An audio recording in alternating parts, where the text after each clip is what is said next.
જય માતાજી. કેમ છો? મજામાં બધાય? હવે એક ઉખાણું કેવું છે બધાને, ધ્યાનથી સાંભળજો કે 100 રૂપિયા થવા જોઈએ અને 50 નોટું થવી જોઈએ. 100 રૂપિયા અને 50 નોટું યાદ રાખજો.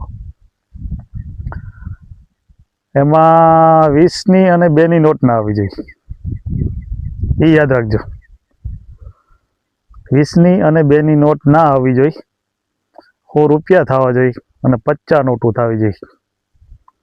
હવે 50 નોટુનો મેળ કરો અને 100 રૂપિયા પૂરેપૂરા કરી દો. પછી મને કોમેન્ટમાં કહો કે આટલી નોટું આટલી નોટું આવડી એમ કરીને 50 નોટું કરો અને 100 રૂપિયા પૂરા કરો. બરોબર?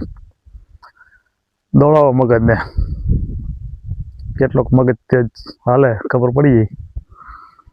બરોબર?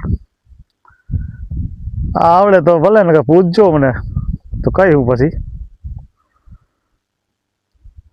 પછી આવા નવા બીજા ઉખાણા કેવું વળી પાછા. ભલે હાલો, જય માતાજી.